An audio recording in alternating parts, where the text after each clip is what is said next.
What's up, people? I'm Shaggy, the Opinionated Hippie. Today discussing Neil Young's 8th studio album. I don't know, in my list, it's like the 13th I'm doing because I've included soundtracks and Time Fades Away and other stuff.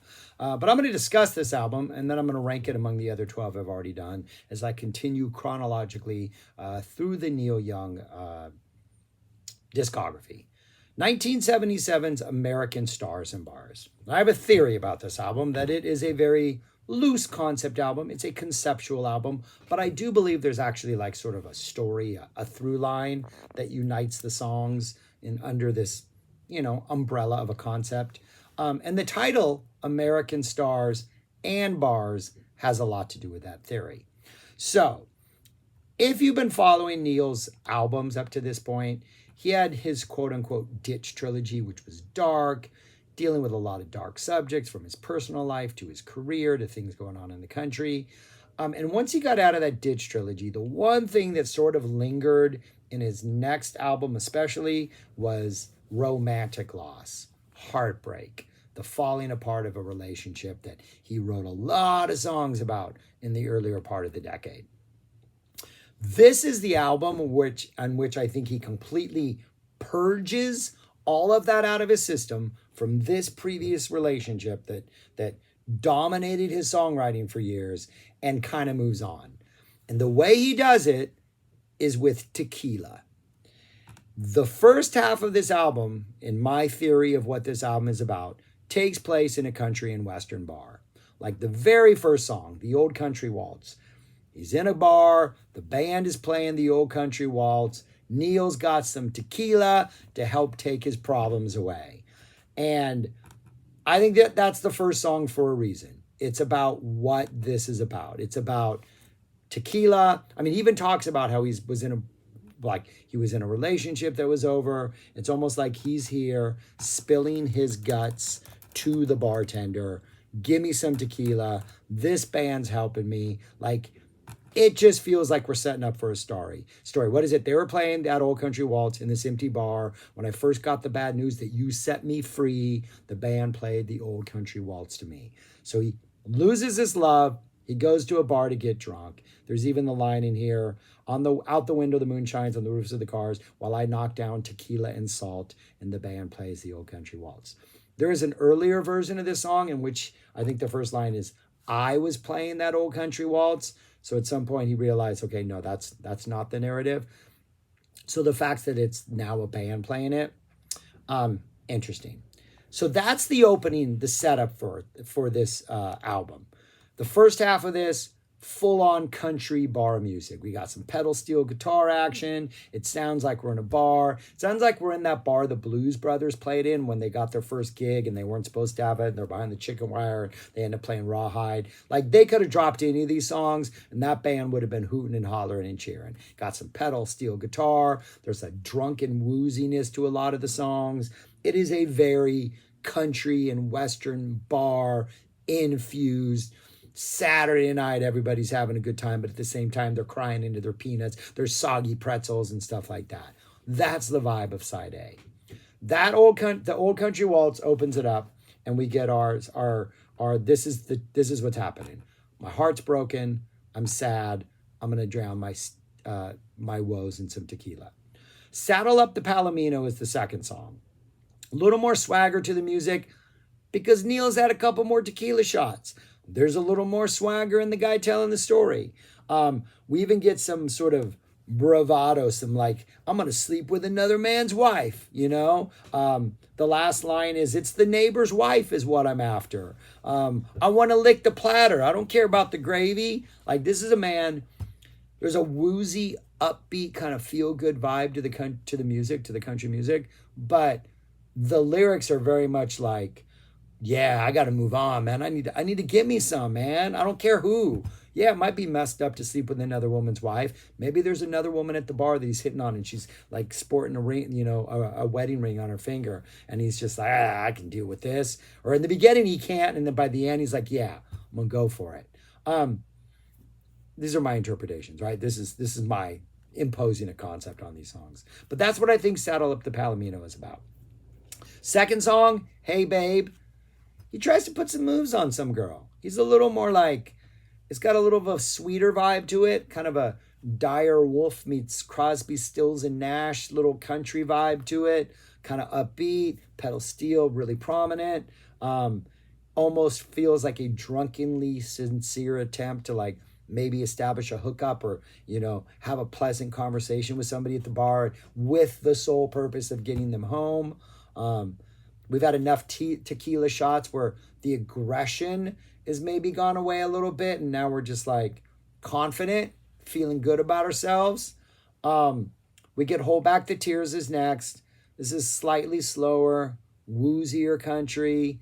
It almost feels like he's either run into an old friend or he's decided to reach out to an old friend who recently went through a breakup and see if maybe there's an opportunity to take advantage of that. Because there's a line about how single life really has its fine points, something about friends to help you out. And it almost feels like, hey, we're both in this, man. Let's not cry about it. Let's just like, we can make each other happier. And it has this more of a like, it's definitely not as like optimistic and like, hey, just cheerful as Hey Babe. It's a little more pulled back because he knows this other person he's reaching out to is possibly going through the same thing he is. And so he's trying to be a little more delicate, a little more gentle, and like, hey, hold back those tears, man. Let's just do this for each other.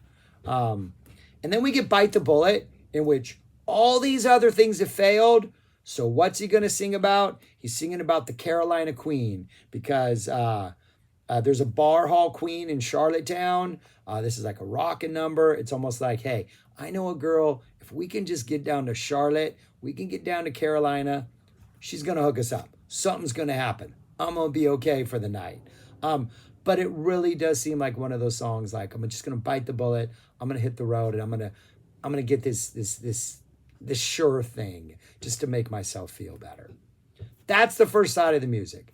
I truly believe this is called American Stars and Bars because he was in a bar getting drunk one night. Maybe he did meet somebody. Maybe he did try to hit on somebody, and he turned that experience into these 5 songs. I could hear these 5 songs in a country bar. To me, every time I listen to them, I can just imagine the stages of tequila drunkenness he's going through. I think there's a concept here. Side 2, we open up with Star of Bethlehem. We've left the bar. Not sure if we're alone. We could be alone, but I actually think we're with a friend, maybe a platonic friend, somebody who clearly we're not going to hook up with because these attempts to maybe establish more than just a friendship are gone. And this has more of a like, you're past that point where you can really do anything because you've been drinking, but there's the clarity that comes with being really, really drunk, and there's this honesty that's being spilled. There's an awesome line about, the opening line, ain't it hard when you wake up in the morning, blah, blah, blah. All you have is memories of happiness. I think there's either he's gone home alone or somebody's got him home alone and he's now just confronting where he is. There's a little almost like a happy resignation to it. There's a little more clarity after the sort of country and western drunkenness of side A, a little more traditional folky Neil music. Like Neil's back to being himself. He didn't succeed at the bar, but he's got his head about him. He's still pretty drunk, but we're in a slightly better place. And maybe what I was chasing wasn't all that great anyways. Maybe that wasn't really the Star of Bethlehem. Maybe that was just something I didn't need to fool around with. Then we get Will to Love, and we're bringing things way down. Like, we're drunk still, but the energy's kind of going out of us. We're not about to fall asleep, but we're really low key. We're at home, playing the guitar in front of the fireplace, literally at home, playing the guitar in front of the fireplace. You can hear the fire crackles in the background. Kind of coming to terms with life. You've lost this one love, but you've still got the will to love. You still you want to go out there. You still want to give it a chance. You're literally singing to your fire. There's a line about I can be like a fire in the night, like your fire. You're literally singing the song Home Alone. You're still feeling kind of sad. You're coming to terms with like this falling apart relationship, but you're still drinking. You're still sipping that tequila. You're still feeding that fire, because the next song, we have reached what may be it's definitely a low point musically, not in that it's bad music, but it's by far the most low key, somber, mellow, dim the light song on this album. But we've still been drinking. And even though we're coming to terms with these things, at the end of the song, we're like, I got a will to love. I'm still gonna love. So you know what he does? He picks up the phone, or he gets in the car, or he gets a ride, and he goes to his former lover's house, and they have it out. And that's Like a Hurricane. Like a Hurricane is the complete exorcism of all those feelings that he's been battling. He's going to acknowledge, when I first saw you, like, it was magic, but it was like a hurricane. Like, the only thing that was easy about it is when we managed to calm down and I could look in your eyes and you could calm me down, but it was tumultuous. It was crazy. I still want it, but I understand I've lost it. And the guitar playing is him just literally screaming out his feelings. The noises he gets out of his guitar in the latter half of this, of like the last guitar. I think it's the last guitar solo on here. I mean, there's a lot of little ones between the verse choruses. It's just like noises, and it's amazing. It's painful. It's emotional. You can tell he's going through a lot. You can tell that this song comes from someplace dark and deep. And coming on this album at the end of drunken country and western songs, resigned sort of low-key acoustic songs, this hits like a hurricane, because for the first time in the entire album, he's confronting with and dealing with and trying to get over this relationship that is no longer there, that he's been dealing with now for years, writing songs about, trying to exercise out of his system. Now, in Like a Hurricane, he's done it. Comes a time, the next album, he's looking for love. It's a resigned acceptance that, hey, I got to move on. Like a Hurricane is him getting rid of, moving on past this relationship. One more song after this, and this song is the key to this whole story. It's Homegrown, because what happens? He wakes up the next morning, swears off tequila, and says, you know what?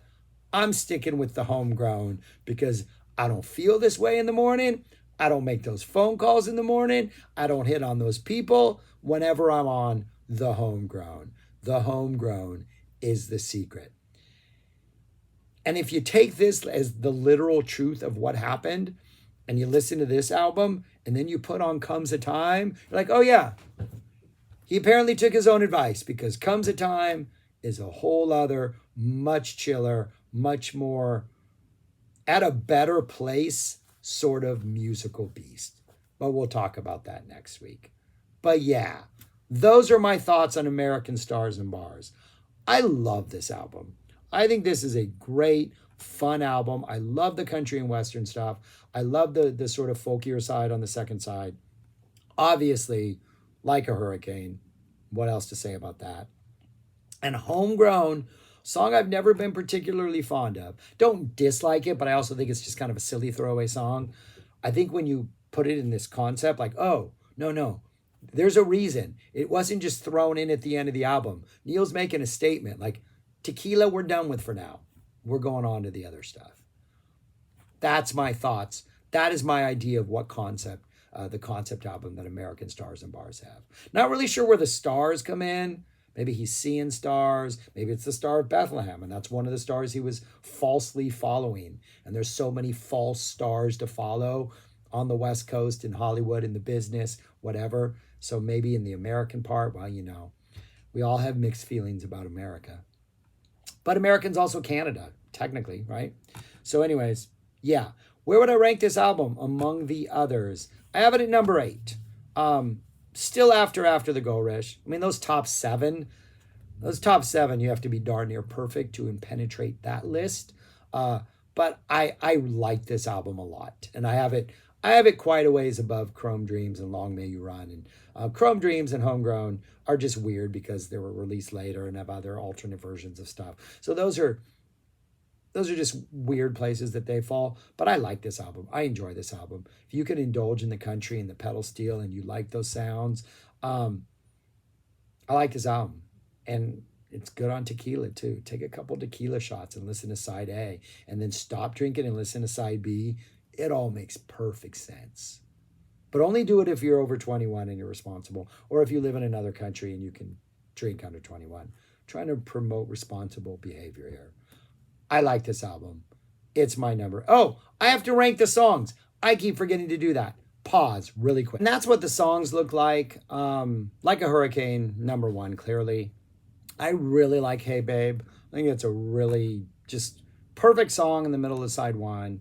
Will to Love, perfect song, and right before Like a Hurricane. Hold Back the Tears, Old Country Waltz, Star of Bethlehem. But the two sort of rocking country things are my least favorite things on the first side, Bite the Bullet and Saddle Up the Palomino. Just that energy that he's putting forth, it's just a little more aggressive. That's when the tequila is bringing out the worst of him. I think the music matches this sort of aggressive energy. And then Homegrown last.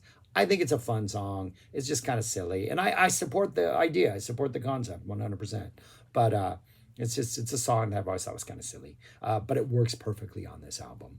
But I do think side A, those 5 songs, the country and western songs, collectively as a whole, do make as much. I love Hey Babe. I think that is a really strong song. I like all the songs, but I think The Forest is greater than The Trees just because I just think it works really well. Same with side B. But that's how I would rank the songs. But Like a Hurricane, I think clearly the best song on here.